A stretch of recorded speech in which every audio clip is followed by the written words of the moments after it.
So happy to have with me my next guest because she is involved in a very important topic. Her name is Heather Florio, and she's going to talk to us about interstitial cystitis. Now, this is a painful bladder condition that affects as many as 12 million people, yet it goes undiagnosed in a lot of women. And I feel that there are women who go to doctors and they're trying to figure out what they might have going on. Maybe they have pain when they have intercourse, or maybe they have what feels like a UTI quite often that maybe is not a UTI. And so it's a very challenging condition to diagnose and to treat. So Heather, thank you so much for being here today. Oh, yes. Thank you for having me. This is a topic near and dear to my heart. Yes. So tell me, how did you get involved and how did you just start working with people who are suffering from interstitial cystitis? This happened over 28 years ago. My aunt had the disease interstitial cystitis, and she came to stay with us because she was completely debilitated. She was having trouble being able to work, being able to function. She needed to always be near a toilet. And so we went to some random natural products conference, picked up some random bottle of aloe vera, and she took the whole thing, which is crazy. But she slept through the entire night, which is unheard of for an IC patient. And we said, wait a second, there's got to be something here. So then, we had a family friend who was a chemist, and we said, hey, how can we concentrate this? How can we make this safe for long-term use?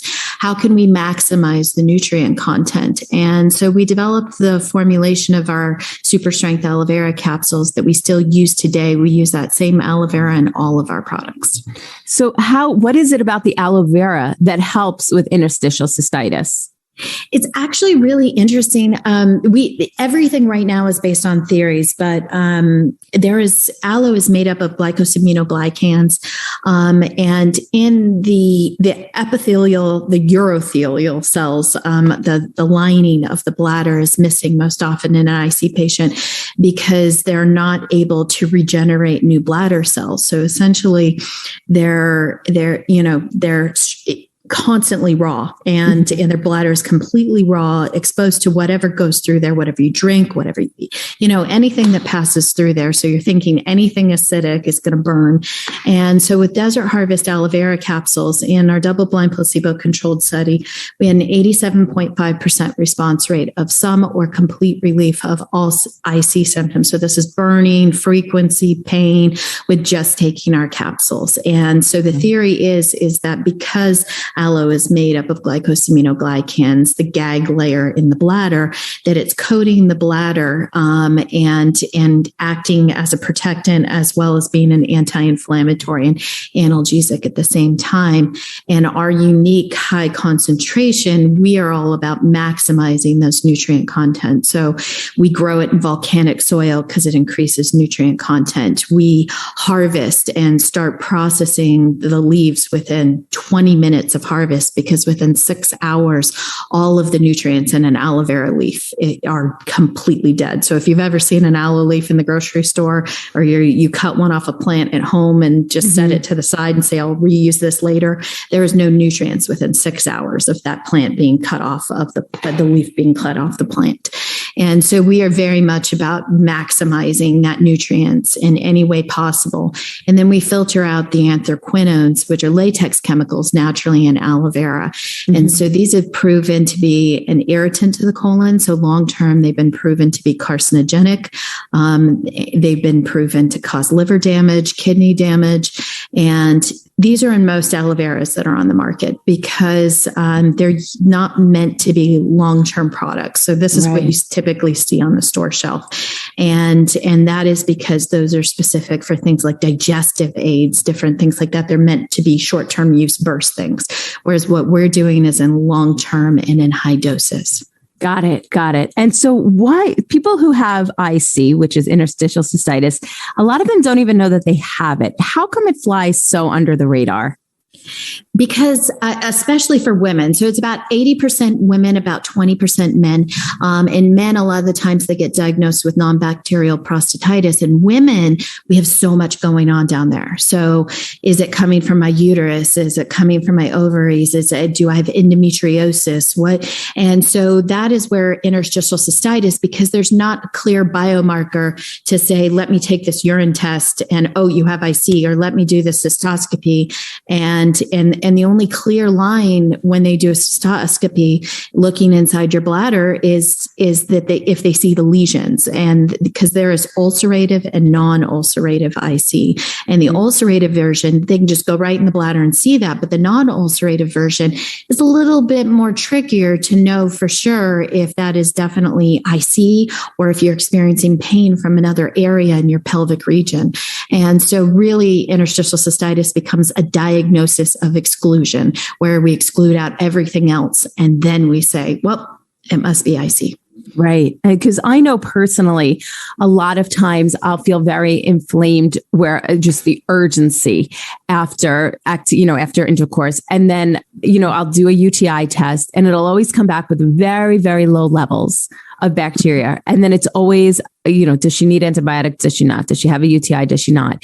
And so IC has been thrown around, but nobody's actually been able to diagnose this and say yes or no one way or another. And that is a big story for a lot of women, because we just keep getting recurrent UTIs. And then we get into the issue of antibiotic overusage, because we're like, well, I see a little bit of bacteria. We're going to treat, And then the bladder becomes resistant to the antibiotic treatments. It begins to degrade the layer, the coating, the cells in the bladder even further. And so it really is a struggle. It's something that it needs a lot more invested into the research. We are actually doing a study right now at Wake Forest University where we're going to look a little bit more in depth. We're going to look at the pharmacology of the aloe vera, how it's interacting with the progenitor cells in the bladder. We're going to see if we can get any kind of phenotyping by taking all of the patients that get involved in the study and see if we can find any commonalities, any biomarkers, which up to date has been near to impossible. Wow. So interesting. And so what kinds of studies, you just talked about, those certain studies, what kind of studies have been done on your aloe infused IC capsules? So our first study was in 1995. We did with the Urology Wellness Center in Rockville, Maryland, in a partnership with the University of Maryland. We did a double-blind placebo-controlled study in which we were trying to find out the ideal dosage, what would be the best benefit, and we still use that initial research to this day when we talk about dosing. So we'll look at now in our newest study that we're doing at Wake Forest University, we're looking at the theory of ramping up. We did in 2016, we did a survey with the Interstitial Cystitis Association of their population. We had 660 respondents, and in that we had a 92% response rate of some or complete relief of all interstitial cystitis symptoms with just taking our capsules, and no reported side effects. So amazing. I love this. And so the FDA recently reached out to you, urging you to get your IC capsules FDA approved. How come? So one is it's twofold. One, that we're doing the study at Wake Forest University, and the only pharmaceutical drug currently on the market is Elmeron, which is currently undergoing class action lawsuits for causing retinal myopathy and making people go blind, essentially. Yeah. And so this is the only FDA-approved drug on the market with lower efficacy rate than Desert Harvest Super Strength Aloe Vera capsules. And so we are going through the steps now of being able to prove the safety, the efficacy of our product in a much more in-depth way than we've ever been able to do before, so that then we can make this a first-line treatment for interstitial cystitis patients.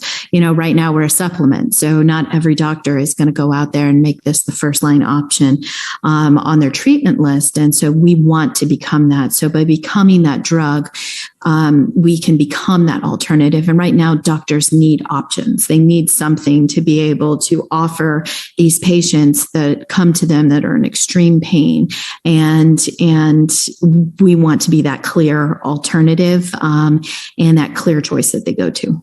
Yes. And I will tell you that just from experience, when I've gone to doctors and I've said, okay, what can I do for this? They don't have any answers. And it's, try physical therapy or try and nothing really ever works. So for somebody who thinks they may be struggling with IC, are there different levels of interstitial cystitis where maybe one person experiences all the pain and all this or that, and then somebody else may only have a few side effects?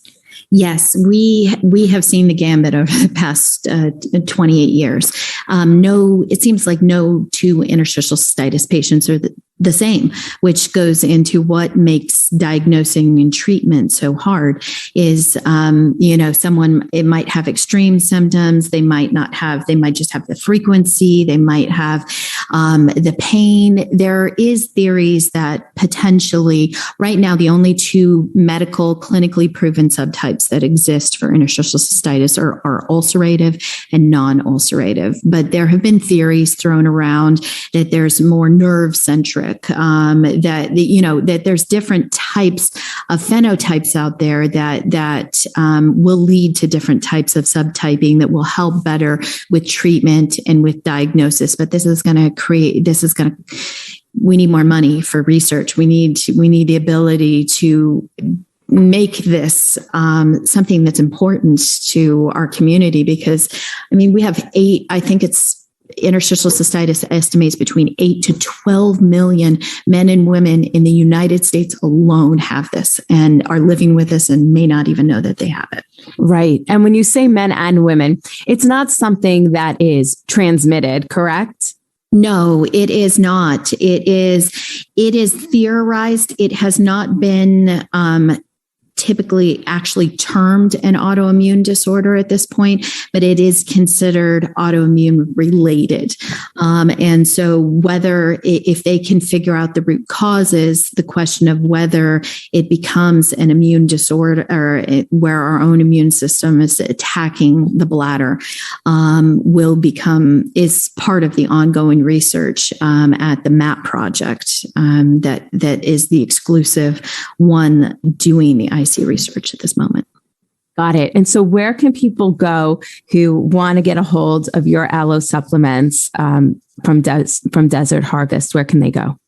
Oh, definitely. They can visit us on our website at desertharvest.com, or they can even call us at 800-222-3901. We have amazing customer service representatives, and we're not just here to take orders.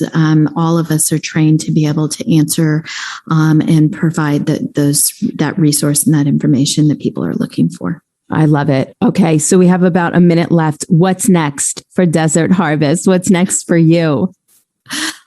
So we're constantly always innovating and creating and looking at different ways that we can make a difference, help people. We do have a lot of new products coming out, including a feminine wash. We have a new collagen that's going to be unique to a woman's body, that will be several very unique vegan types of collagen. And so we're really excited about that.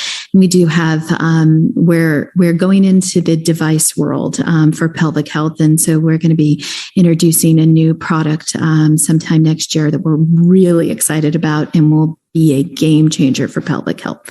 Oh my gosh, I love this, because pelvic health is so important. And like I said, for people who are struggling with IC, or even just before somebody's giving birth or after they're giving birth, there's so much that can change with your pelvic health. And I feel like it goes so undiagnosed. And it's one of those things that I feel so many women struggle with and they don't talk about. Yeah. All we have to do is is give birth to kind of really mess things up down there. Yep, I know. They always say it's so worth it. It's so worth it. And it is, but it definitely is. But we also still need to remember to take care of ourselves as well. Heather Florio, thank you so much for joining me today. I really enjoyed talking with you about this very important topic of interstitial cystitis. Thank you for all that you're doing with these aloe vera supplements. I really appreciate your work with Desert Harvest. Thanks, Michelle. Thanks for having me and letting me share my story.